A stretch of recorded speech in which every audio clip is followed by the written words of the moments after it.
All businesses in general, we have to do that internal soul searching. Are we being impactful, for one? And as what we're doing, does it continue to be relevant? Our communities change around us every day. And when we as a business keep the same model forever, we're not as relevant as we once were. So really keeping our thumb on the pulse of what's happening in the community. This is the Main Street Reimagined podcast, a show for people ready to turn visions into realities and ideas into businesses.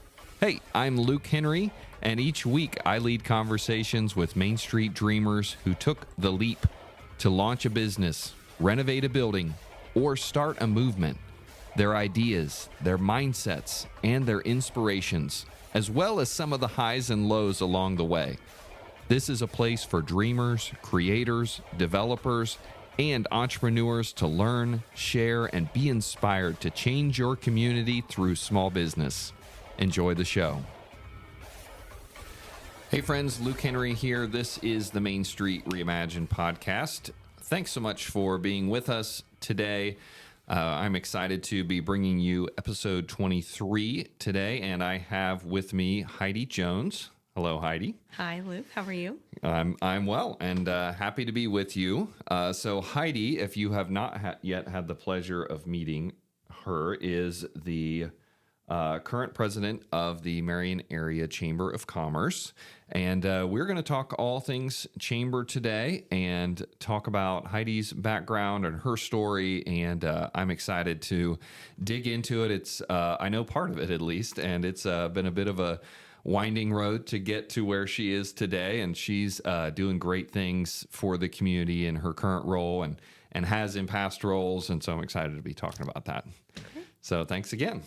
Yes. So so let's start with the Marion Area Chamber of Commerce. So if someone is not familiar with our local chamber here, tell us a little bit about who you are, what you do, and maybe even some things that you do not do. I think that there's, we were talking a little bit before we started here, that there's kind of some misunderstandings of what the chamber is and is not. So educate us a little bit here, Heidi. Sure. Well, ultimately, we are the hub for business. Our goal is to really help businesses looking to retain employees, expand their business, and of course, make those connections with the community. So for us, we really want to be that educational source. And so we have sort of three buckets in our mission. One is our member engagement. The second piece is advocacy. And the third piece is community planning. And when our planning piece of that is more being at the table so that we can be a voice for business as plans are being developed in the community. So those are kind of our three buckets, and we try our best to stay in our lane and really focus on the core, which is the business. What's happening with the businesses that are members in Marion? What are their successes? What are some of their barriers? And how can we help make connections to resources? Yeah, that's great. So what are some things that you are not? We're not the Better Business Bureau. Okay. We get lots of calls to tell us about businesses and share lots of colorful examples of business happenings. So we hear that quite a bit. We're also not 911 when it comes to reporting any emergencies in the community. We do get some of those type of calls. We do get a lot of calls just asking us for phone numbers for other places in the community, which we are happy to share with that. We can Google, and lots of times we do. So, those are some of the things that are interesting. And we get calls, everything in between. Some of the things that we get, we're like, okay, how do we direct this one, So. I can only imagine. Yeah, hopefully you're keeping a scrapbook of some of those fun calls to review at the staff Christmas party or something, just to see everything you've triaged for the year. But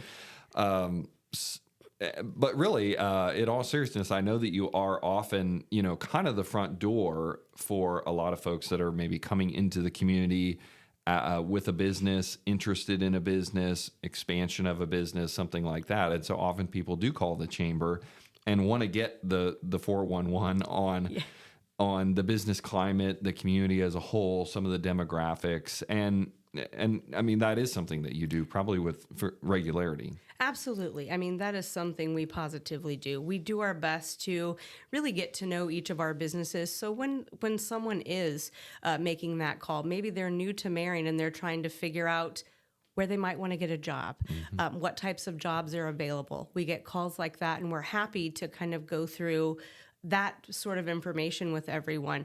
We also keep lots of data on the population and things like that, which we get from local sources that track that. So we don't have to be the inventor of that information, but we do collect that information. So if someone does call, we're not sending them on another phone call. We're able to best answer the question. But really, we want to be that welcoming spot for people, whether it's someone who's looking to bring a business or they're looking to understand business, as you said.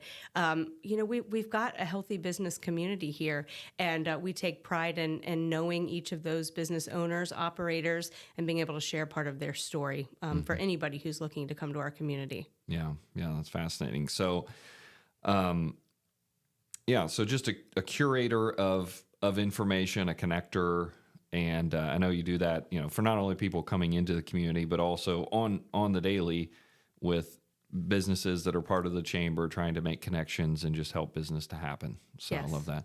So you've been in your role now for almost 2 years. Yes. And we'll get the full story here in a minute of how you went from being a little girl and wanting to be a chamber director someday to where you are today. But 2 years ago, you came in, and I know that you spent a good amount of time when you first got into the role just wanting to understand the business climate, the community from the small business lens, or really big business, all business lens.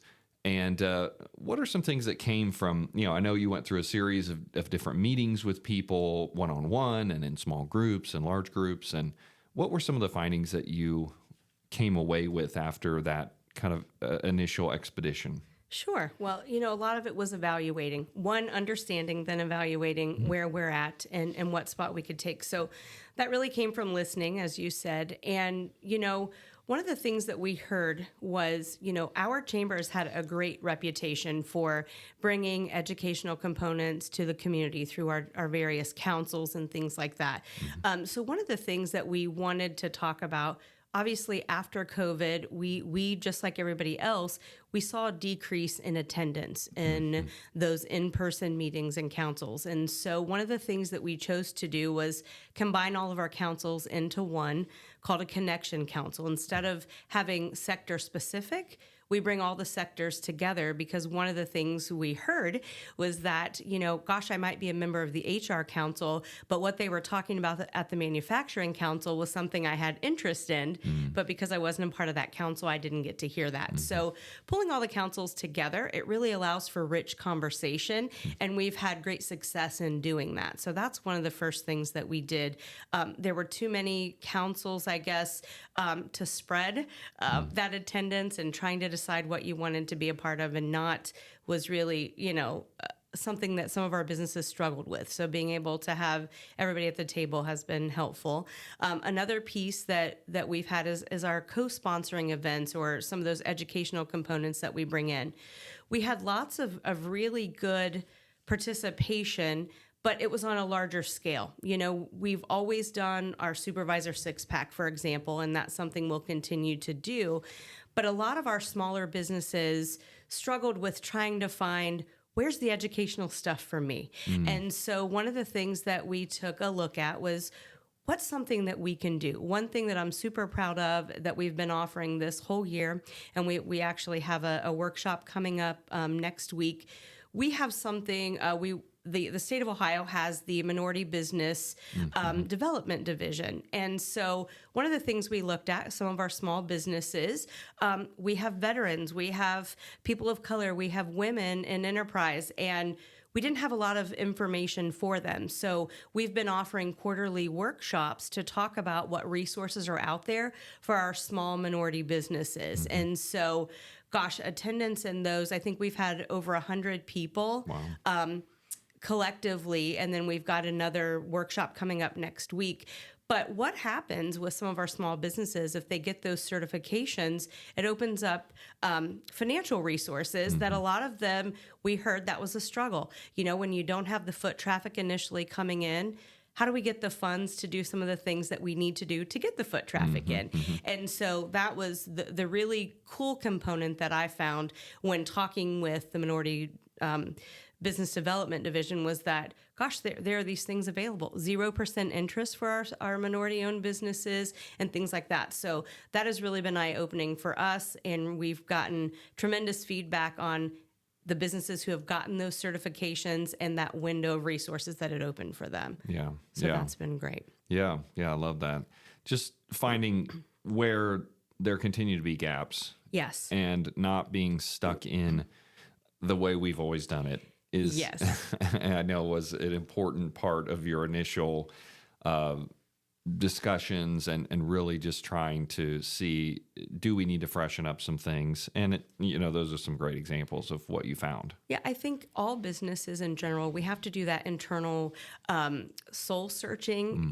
Are we being impactful, for one, and as what we're doing, does it continue to be relevant? Our communities change around us every day, and when we as a business keep the same model forever, we're not as relevant as we once were. So really keeping our thumb on the pulse of what's happening in the community and adjusting accordingly. I mean, we can't just do the same thing all the time and expect a different result or expect people to come if it's not relevant to what they're doing. So that's really important for us, is we want to be impactful and we want to be relevant. Yeah. It's a great word for businesses of all shapes and sizes, for-profit, nonprofit. Again, it's so easy to get stuck in just doing the same thing year after year, rinse and repeat, and it gets stale and it gets dull, and people don't want to keep coming around. It does. And I will say this, I understand why that happens, though. Right. It takes a lot of time Yeah. to really reflect and then go, oh, gosh, we need to make this change. And change is hard, but the only thing that stays the same is change. Yeah. And so we have to get used to every year reflecting and saying, what can we do differently as we move into the next year? I'd love to dig in on that a little bit. Change can be a hot topic in any organization, and I think that you've led through some change at this point. And talk to us a little bit about, just again, for the for-profit, the nonprofit, the small business, the larger organization that's out there. We all have to deal with change and initiating change and leading through change.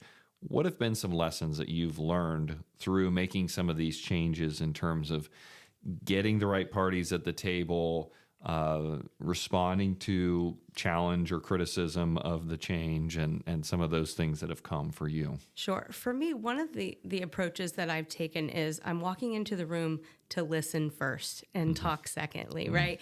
And so for me, it was just I wanted to understand how we've been doing. And I wanted to hear that from the business owners and that perspective. And something that I did hear, and this is not disrespectful at all, was that some of the stuff we were doing was stale.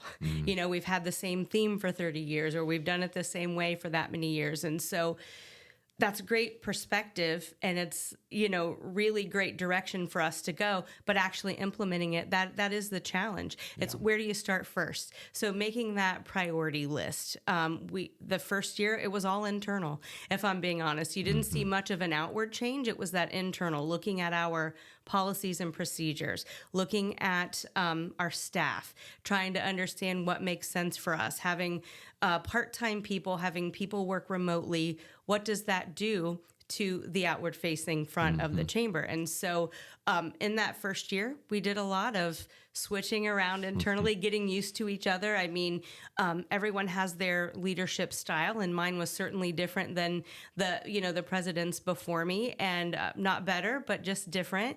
Yeah. And the team has to adjust to that, because it's not like, you bring in all your old staff with you when you come, you adjust. And so I think getting to know how each of us operate, and for me, it's really understanding the team. So it was that first year was all internal. And then as we started looking and we, improved our efficiencies internally, improved processes, we started to say, what are some of those outward facing things that we can make a change to? Believe it or not, one of the things we heard most was, gosh, our inbox gets just inundated with chamber information. I've heard that. So it may be a time or two. But so one of the things we've looked to do is limit that, still get all the information out, but it doesn't have to come out in 5 emails, right? It can come out in one at the beginning of the week that lists all the options for the week or for the next 2 weeks. And so kind of taking a look at that, because when we're not able to be in someone's inbox, then they don't get the important information that comes out. And so for us, it was trying to limit that so that people allow us back in the inbox. And that's one thing that we've asked on a regular, let us back in, and we promise not to overload you. But there's lots of great information to share. So I do want to say that our businesses are tremendous. We have over 600 businesses in the chamber here in Marion, which is rather large for a rural community. So we do pride ourselves in that. And so we want to be able to share the good news that each of them have to offer. And the way that we do that is through those email exclusives. So it is important that people be able to get those. So that was an outward change. And then the biggest thing for me was taking a look. We used to call them our big picture initiatives. To me, words matter. That's something that I probably overanalyze all the time. But an initiative to me says I have the control to make whatever I've said is going to happen. And most of the things that were initiatives of ours, we as the chamber couldn't move the needle alone. It was more about keeping our thumb on the pulse of something, reporting back, which is great. But if something doesn't happen, then how do we hold ourselves accountable if we can't move the needle? Yeah. And so when we went into our retreat, as we're planning for 2024, we called them our areas of focus. We did implement some things that we could move the needle on this year when we did that focus. But a lot of it was, yes, we do need to keep our thumb on the pulse, but do we go sit at that table? Where do we have a place? And so I've gotten more involved with those areas of focus to make sure I'm at least at the table so that I have a voice for business, but I'm also hearing and understanding. I think you and I have maybe had this conversation before. I think miscommunication happens when you don't understand the process. And I think process is so important for all of us. I mean, take the chamber, for example. If people didn't realize part of my process was that internal look first, they'd say, gosh, what's Heidi doing over there in that new role? But it's important to know the process. That was step 1 of maybe step 5 or whatever that looks like. And so for us, taking a look at where we're headed and what we're going to do was important. And it is important, again, to gauge what's happening, but then what can we do? And so one of the things I say back to basics is what we looked at. The core of what we do as our businesses and building relationships with them should be really the center of everything that moves us going forward. Yeah. And so one of those areas of focus was spending more one-on-one time with our businesses. And we brought in a new member relations coordinator this year, and she set a goal for herself to meet personally one-on-one with 100 businesses from February when she started with us until December. And gosh, early November, she'd already met with over 120 businesses one-on-one to sit down and have a conversation. So we're able to measure that. Are we doing our job? Are we connecting with the businesses that we serve? What could we be doing more of to support them? Yeah. And so that was really important for us to have an area of focus that really gets the team involved instead of just measuring everybody else's success in the community. Yeah. Yeah, those are really great. And I think that a lot of what you did then, what was met with a lot of agreement and cooperation because you got that information first and you started with listening. But I know that not everything was popular with everyone.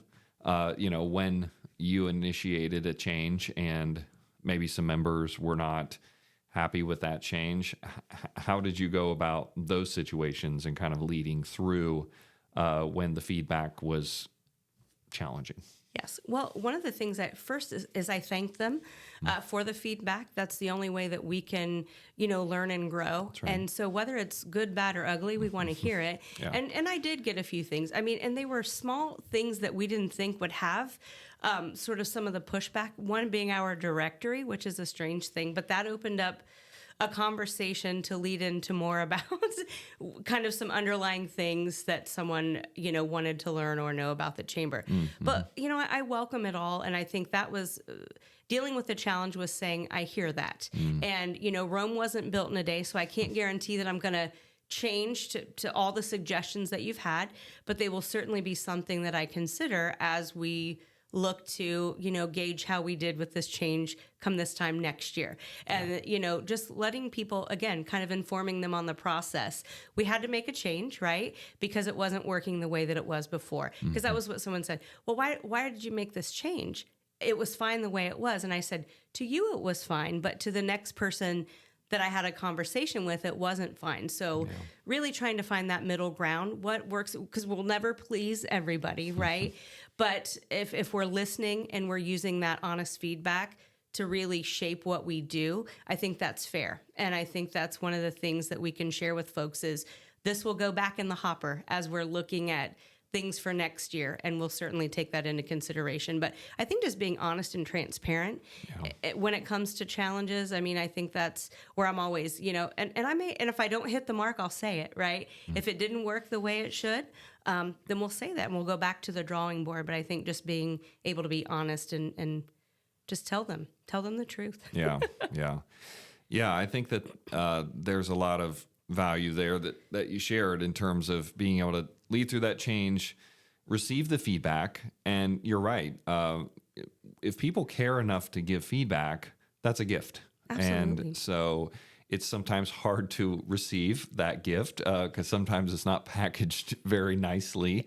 But as leaders, that is part of our job to receive feedback about our business or organization and then be able to respond. Sometimes that's saying, we're going to make a change because you gave us this feedback. And sometimes that's going back to the team and talking through it and then saying, well, we received this feedback, but we're still not going to make a change because we feel, strongly that our vision is leading us elsewhere, or we have, 99% of our members that are pleased with this change. And so we feel affirmed in making it, even though we do have a small percentage of people that are not in agreement. So, yes. And being honest and transparent to tell people like, hey, we're probably going to stick with this change for a while and see how it goes. But we do hear you. And so often that's what people want, right? Absolutely. Is they just want to be heard. They want to know that you sincerely care about their feelings and their feedback. And often they will come around with some time if you give them that opportunity. Yes, I would agree with that. And I think, too, a big part is when someone typically calls and they're feeling a certain way, whatever that emotion is, discerning the emotion from the actual truth underneath it. And I think that's something that I always try to look at. If someone's mad or upset, something has triggered them to feel that way. So let me get to what the trigger was and let's see what we can do about that moving forward and not be stuck on the act or the action of how it was, as you said, packaged, right? Because we do. I mean, we're human beings. We feel it and we see it. And again, just listening. Yeah. So obviously, I'm sure that listeners can tell from your responses that you've really grown as a leader through your career and have really been able to deal with some situations and have grown as a result and developed some maturity there. And I know that because we've known each other now for quite some time and have worked together in professional capacities. So I'd love to rewind and kind of talk a little bit about what led you to this career ultimately, and just to hear your story. So share a little bit kind of where you grew up, how you grew up, how this winding road has brought you to where you are today. Sure. Well, born and raised in Marion, Ohio. Lived here my whole life. Other than, I left shortly to go to school in Toledo, and then I came back. I wanted to come back to Marion. I loved growing up here. My parents were working class people. My dad worked for Fairfield Engineering, and that's where he retired from. And that was his first job after being in the military. So he comes back here, he works at Fairfield, and I got to witness struggles there with, working in a factory, working in a spot that you're kind of middle management there. You don't have the full say, and you're trying to get a team behind you, and recognizing some of those struggles. And I thought, well, middle management seems okay, but I don't know that I want to stay there. And I started there, right? When I came back from school, I worked at Fay Bank, so another locally owned business. I worked there. That was my first job after college. And then I moved into banking again. I was in banking for about 7 years total. Okay. And I really thought that would be where I stayed, was in banking. Whether I become a vice president, a president there in banking, I loved it. I like working with people. That's something that I love. And so being able to help people have a need filled by working with them in banking, that was something that I did. And then another opportunity came. I worked for a furniture company for 11 years. And again, thought I would stay there forever, And I kind of worked my way up with that company. I had a lot of great mentors within that business that really helped me say, you know what, your voice needs to be heard. Maybe let's try something different with you. Okay, sure. So kind of go with the flow.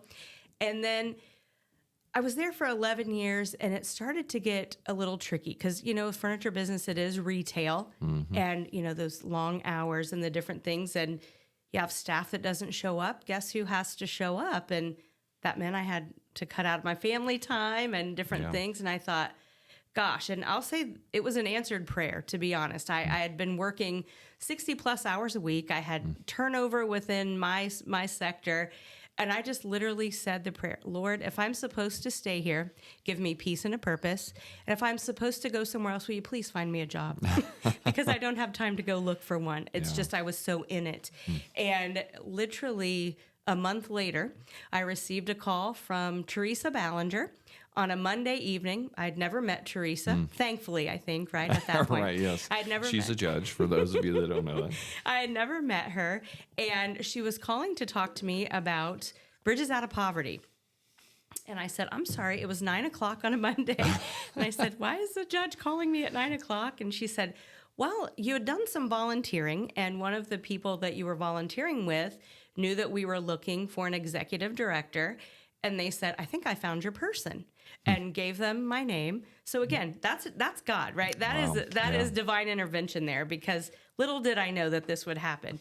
And so she had talked to me about Bridges Out of Poverty, which I knew nothing about. And she said, well, I'd love to meet with you and talk a little bit more about it. So I met with her, and that led to some really great conversations about the work that Marion Matters was doing. And I decided to take a leap of faith. I said, okay, I don't know how much more clear that answered prayer could be, right? Yeah. Someone's calling me. That job found you for sure. Yes. And I do believe that was a calling for me for the time that I was there. And I was there just short of 10 years. And I took an organization that really I was a party of one. So when I was given the job, I got keys to an empty building and a laptop and no staff. And so I walked in. It was glamorous, at least. It really was, totally. And lots of mixed match furniture and things like that. But, I walked in, and I'm looking for all the things I think I would need. All the business information, where we are as far as financials, because it was middle of the year when I started in 2013. And I couldn't find any of that stuff. So I'm making phone calls, and of course, finance is my background, and that's what I did with banking and with the furniture company. And so I'm looking for these things, and I said, well, what's the budget for this year? Well, there wasn't a budget. And we were middle of the year, and I thought, oh, gosh, what did I get myself into, right? But we were able to come up with our budget that first year, and it was small. And I thought, gosh, that includes my salary, too.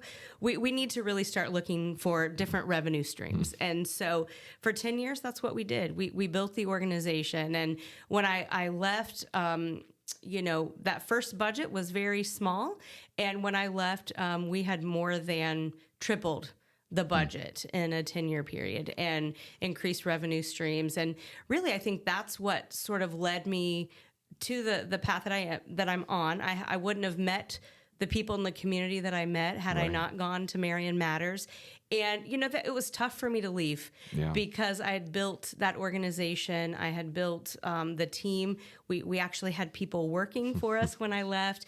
We were gifted a building, which really spoke to the work that we were doing. A community partner, Pillar Credit Union, really believed in that work and gifted a building to us. So we had our hub now.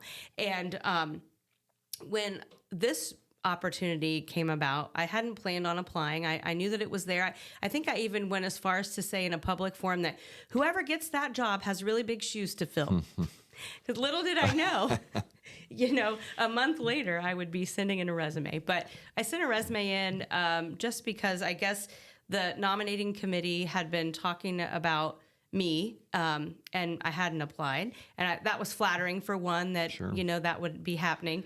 And so I sent a resume on a Sunday just because I felt obligated at this point, I got a call on Monday, had a first interview. Then it got real. It was like they were going to narrow it down and they were going to call some folks back when they had the top 5 that they wanted to choose from. Well, I got a call, maybe it was a couple weeks later, they had narrowed it down to 2 and I was one of them. And so I really said to my husband, I didn't think it would get this far, but if I go for the second interview, just because of my personality, I want to nail it, right? So do I really want to leave the work that I'm doing to go do something else? Mind you, a couple years shy of 50 at that point too. So talk about change. Change is harder when you're older too. Right. But I really got to, again, praying because my faith is the center of everything that I do.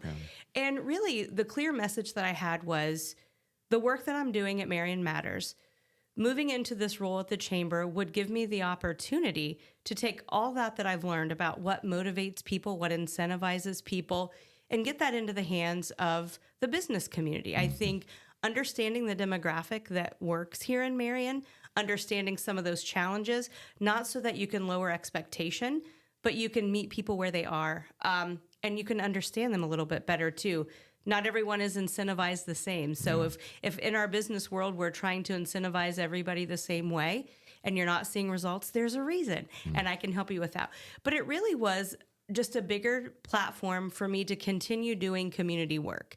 And what I loved about Marion Matters is being able to sit at those tables to listen and hear what the challenges are, not just with the people we were serving, but with our community as a whole. Right. And by listening and being parts of those conversations, that really helped when I got into this role to say, what are we doing currently and what could we change, not just to help the businesses, which ultimately is our goal, but the people that work for our businesses. And I think that was a huge incentive for me, was a different platform to continue doing work, maybe have a louder voice, and hopefully be able to just share information that helps shape what happens going forward in Marion. Yeah. And we first met during your time at Marion Matters. I was a board member there for a spell, and learned a lot about the organization and the good work. And again, not to go super deep on that,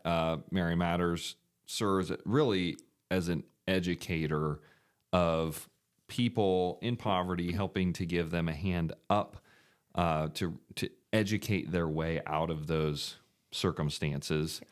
And then, as you said, to work then within the community with employers and others to help understand some of the mindsets of folks in different economic classes, socioeconomic classes, and how people can bridge those gaps and learn. And it is fascinating the way that now you're able to add that perspective to the business community and the advocacy and education and discussions that you're part of today and in that role. So it does seem like it's all really come together. It really does. Yeah. And what I love is that in this role, being able to have those conversations, one of the things with businesses that I've gotten the chance to talk about that no one has talked to them about before is looking at benefits packages.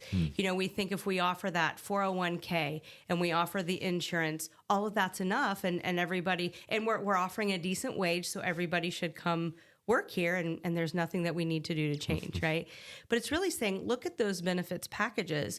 What might be appealing for one may not be for another. Right. And, we've talked about childcare being one of those pieces that could fit into a benefits package where, right now, the Child Care Coalition in Marion, which I do sit on that leadership team for Child Care, Transportation, and Housing Coalitions. Those are the three United Way funded coalitions here in the community. But one of the things we're able to look at is a child care share that splits the cost of child care, whereas, maybe someone who has ample resources and doesn't have to worry about that, your folks coming in, maybe those entry-level employees, they might be more inclined to have someone help share the cost of childcare versus, the insurance benefit, because maybe they qualify through the state to get insurance benefits at this time, but what they really need is help with childcare. And people were really surprised to find out that could be a benefit. Absolutely, because it incentivizes a certain part of your population. Not everyone is monetarily motivated, which sometimes doesn't seem to make sense. But if anyone understands the population that Marion Matters works with, a 50-cent raise could mean some of my benefits drop quicker than my wage could keep up. So safe and secure makes more sense to me. And so bringing that information to businesses has been extremely helpful. That's the feedback that I've gotten anyway. Yeah. Those are deep waters that we could get into with really digging into that work. But again, it's really meaningful. And I was really impressed at my time being involved with Marion Matters, and still am to some extent, as are you to some extent, continuing to be a supporter and advocate for that work in the community. And it's exciting to see that organization grow. And I know that you left it in good hands there and are now able to focus elsewhere with your time and energy. So I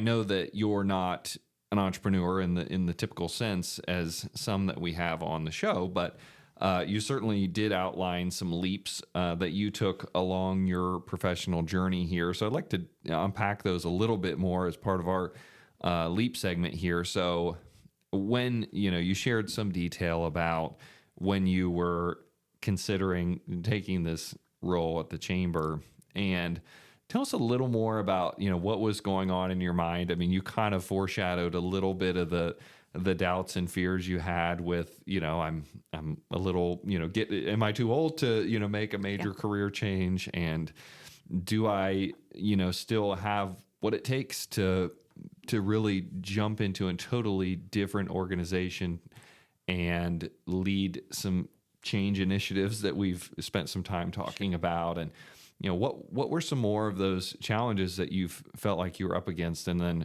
what ultimately helped you still take the leap despite some of those fears and challenges? Yeah. I mean, I think in my mind, I was maybe naive to the challenges at first. Right. And then when it became real and I decided this might be something that I want to do, the political piece of this job is very much a challenge. I try to avoid politics as much as you can. But I mean, any organization you work for in the nonprofit world, there's some politics that go along with that. So I was used to that a little bit. But coming into this role, that was, my first day even, I'm getting all of the state reps want to come meet and want to share and want to talk. And I'm going, can I get my feet wet first? Those sorts of things. So that piece, I didn't know that was going to be as much of a challenge because I didn't really look at our chamber as a political arm in the community.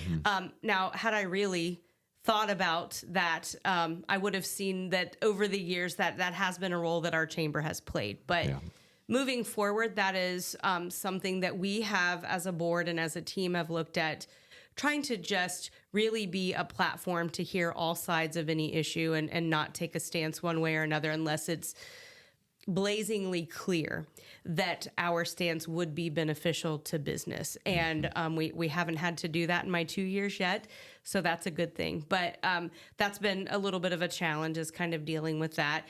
And then I think the biggest thing before going there, the challenge for me was, and I think you hit the nail on the head, is am I still clear enough? Am I still fresh enough? Do I have the energy, that I had for the 10 years that I worked at Marion Matters? And as I thought about that, truthfully, I almost thought about staying where I was because I'm like, I just don't know.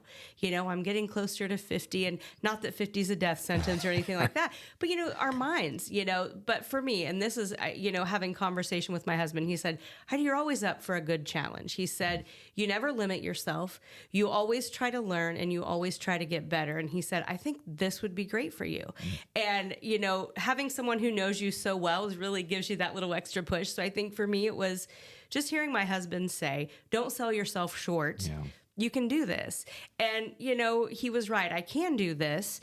Is it scary some days still? Absolutely. Look, I'd be lying if I said otherwise. But, for me, I'm one of those, I'm a lifelong learner. I just want to tap into things. I want to learn and understand. And I think that was the biggest piece for me, is understanding all the different facets of chamber work. And, I'm still learning, 2 years in, and I still have lots to learn, but I've learned so much with just the time that I've been there.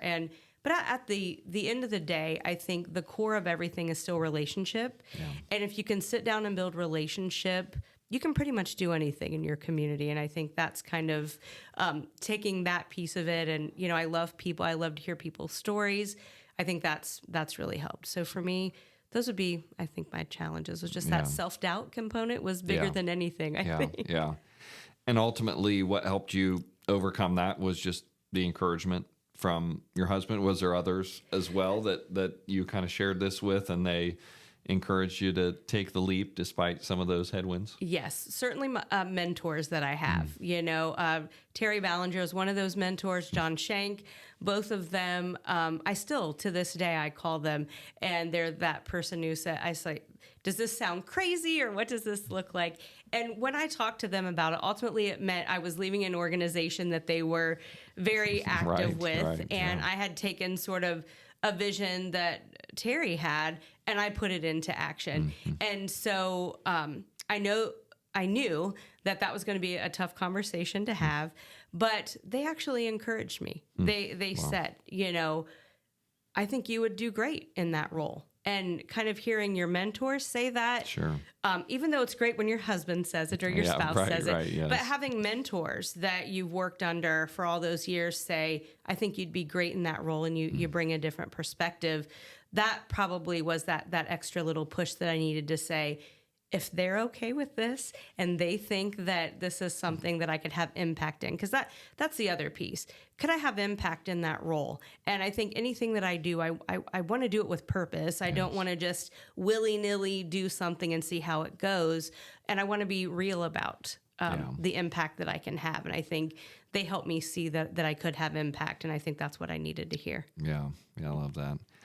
So, we talked a lot about the challenges through all of this and the change, but you started to talk a little bit about the impact that you hope to have. And now, almost 2 years in, do you feel like you've been able to have that? And what are some of the joys that have come with the role and being able to have an impact through this role? Can you share some of those? Sure. Well, I have had small impacts, I think, to this at this point.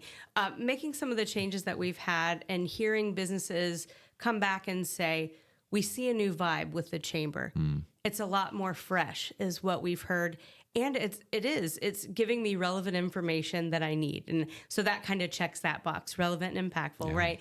And so I think just hearing from people that we're going in the right direction has been certainly encouraging and makes me happy, because behind the scenes, you're like, is this working or isn't it? Right. And to hear people say, we really liked the change that you've implemented with the councils, with some of our events, and just the overall feel in our office. People say they come in, they genuinely feel welcomed, and their ideas are encouraged, and they love that, which is what we're supposed to be doing. And so I think that has been very joyful to see, and just hear people see, because of the chamber, I was able to make this connection, and it saved my business money, or it gave me that connection I needed to grow with an expansion, being able to make those connections. I think ultimately my hope is this last area of focus that we had on the role for 2024 was to work with the city and the county to develop a comprehensive plan for the community, which would obviously include businesses. It includes our government entities, and it includes the citizens of Marion. And I think that's really those three ingredients, I think, are just where we need to be headed. I mean, one of the things with the comprehensive plan, and this is something that I've shared when speaking with the mayor, when speaking with county commissioners, and obviously can do, is, we're at this turning point in Marion. There's been so much momentum moving us forward over the last several years. And I said, what I don't want to see historically in Marion, we will ride a momentum train and until it hits a wall. And then we didn't create a plan, and once it hits the wall and the momentum stops, the wheels fall off a little bit, right? So what I think this comprehensive plan does, it allows us to look at the momentum, sort of ride that train, but plan for when this train starts coming to a halt, what train do we jump on to keep us moving forward? And I think it helps us identify who we are today, who we want to be in the next 5 years, and hear from the folks in Marion. I think, you have gone through this. I know I have. Perception is reality. Yeah. Whatever people perceive it to be is the reality that you have to deal with. No matter if you can tell them it's not true, you can show them it's not true, but if that's truly what they believe and see, that's your reality. And I think one of the biggest advantages to listening is really helping us, take into consideration those thoughts and feelings of others, but not just people who are like me and you, people who maybe don't see the positives in Marion. How can we hear from them, understand what they're seeing and what they're perceiving, to put in the work to change that? I think that's ultimately what it's up to. And then, we're wanting people to come and invest in our community. And we as a city and county, we haven't invested in ourselves. And I think this plan makes it very clear. We invest in ourselves. We say who we want to be. And if folks fit into the plan of where we're going, we invite them to come. And the other piece of that, and this is what I've shared in those conversations too, is it's okay to say you don't fit in the plan. Not everybody fits in the plan. And that's not, cutting ourselves off at the knee. That's just saying we're very clear on who we are and what comes into our community. And I think for me, if we can get this accomplished, I think this would just be a great win for everybody, not just the chamber, but all business and all community members and local government. If we can really embrace what everyone in the community thinks about the community, and then make plans to change perception. Yeah, and there's a lot to be said for doing that when things are going well. Yeah. I've heard the saying that if you can't say why things are going well when they are, it's almost impossible to fix them when they're not. Yes. And so doing a plan for the future while things are going well and while there's great momentum allows us to hopefully have a different perspective than if and when the train comes screeching to a halt, and now it's like, oh, how do we get this going again? And starting from a dead stop is pretty challenging. It is, sure. And I know that I'm excited, and I think you are too, in terms of just the freshness of leadership in a lot of our prominent organizations in the community. In city government, in nonprofits, and obviously, you at the chamber and others that are bringing some fresh ideas and some listening ears and some initiatives to drive things forward. What is your perception? Is that accurate? And what are you excited about for the future in that regard? Yeah, absolutely. I couldn't have said it better as far as leadership goes. It really is great to change leadership up. I think we all get blinders on in the work that we do, and it doesn't make someone necessarily a bad leader. Sure. We just kind of get stuck in a routine, and I think shaking things up really helps. Again, it does bring different perspectives into each of the roles. If you were to look at leadership in Marion, not everyone had a traditional path to their leadership role. And I think that's a good thing. I mean, I think our experiences give us character. They give us some resilience, and then we're able to step into a role and look at it from a non-traditional lens. And I think that's what I'm really excited about, to see all the new leadership use their lens to help direct where we go. And I think the momentum with our downtown, we've talked about this plenty. The downtown is the core of your community, and for so many years we lacked that in Marion. And I think part of that was a momentum train that left, and now we're seeing the train circle back, and people saying we want an active and thriving downtown. We don't want to have to go on the outskirts to get the things that we need or see the things that we want to see. And so I think for me, I'm just excited that we've got people in places who are really, I guess, passionate about the community, not just their role in general, but the community overall. And I think that's something that we've lacked for a long time.